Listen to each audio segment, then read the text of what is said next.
झारखंड की हेमंत सरकार के गिरने के बाद अब राष्ट्रीय जनता दल ने सीधे तौर पर बीजेपी के ऊपर हमला बोला है। तेजस्वी यादव जो सत्ता से बाहर हुए हैं, अब उन्होंने सोशल मीडिया एक्स पर लिखा है, कहा है कि हेमंत सोरेन के साथ पूरी पार्टी खड़ी है।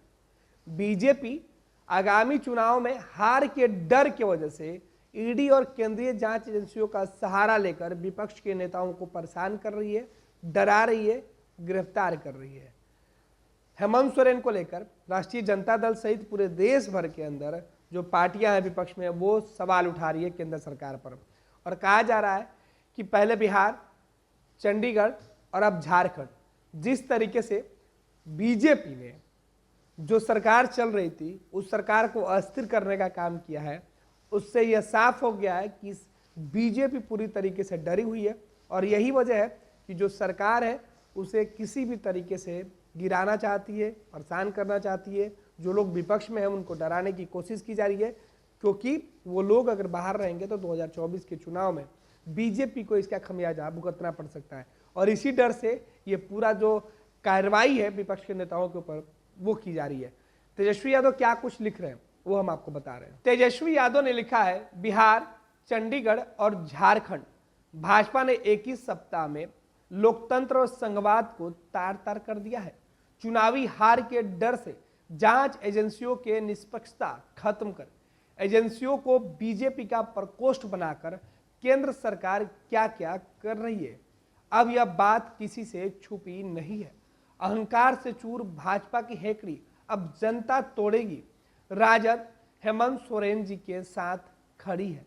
झारखंड हेमंत सोरेन एवं जेएमएम के साथ राजद पूरी तरीके से खड़ी है। और राजद के साथ साथ समाजवादी पार्टी के नेता अखिलेश यादव ने भी हेमंत सोरेन को लेकर उन्होंने सीधे तौर पर जो है सोशल मीडिया पर लिखा है। उन्होंने कहा कि हेमंत सोरेन जी की गिरफ्तारी के विरोध में कल झारखंड बंद रहेगा, जय जोहार।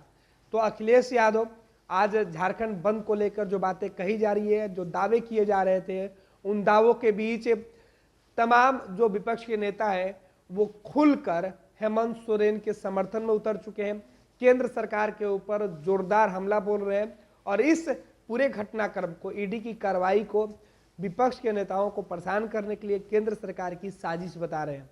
आपको बता दें कि हेमंत सोरेन पर रांची के अंदर जमीन के मामले में गड़बड़ी का आरोप लगा है, जमीन घोटाले का आरोप लगा है। सेना की जो जमीन थी उस जमीन को हेमंत सोरेन और अपने परिवार के नाम पर करने का उनके ऊपर आरोप लगा है।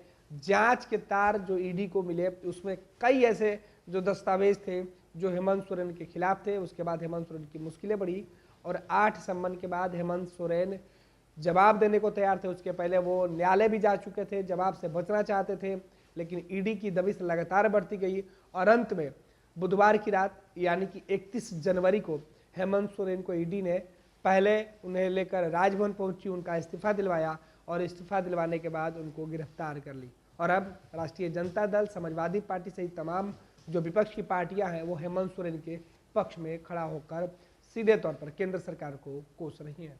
पैनोरमा ग्रुप, जो सोचता है वो करता है। ये लो मुंह मीठा करो, आज मैंने अपना जॉब छोड़ दिया, अब हम पूर्णिया वापस जाएंगे। जॉब छोड़ दिया है? मतलब ये घर कैसे चलेगा? हम करेंगे क्या? और माँ बाबूजी क्या बोलेंगे? इसलिए मैं एक और मिठाई का डब्बा लाया। अपने बिजनेस के लिए लोन अप्रूव हो गया। अरे लोन अप्रूव हो गया वो तो ठीक है, लेकिन पूर्णिया में हम रहेंगे कहाँ? अपना घर भी तो नहीं है वहाँ। इसलिए तो एक और मिठाई का डब्बा अलग से लाया हूँ। हमने पूर्णिया में घर ले लिया है, पूर्णिया के ई होम्स पैनोरमा में। पूर्णिया में पैनोरमा ग्रुप लेकर आए हैं ई होम्स पैनोरमा। बड़ा घर, आलीशान जिंदगी और अत्याधुनिक सुविधाओं के संग। अरे अब क्यों मुंह मीठा करवा रही हो? क्योंकि हम घर वापसी जो कर रहे हैं। घर वापसी की खुशी पूर्णिया में ई होम्स पैनोरमा के संग। E Homes Panorama, luxurious lifestyle redefined.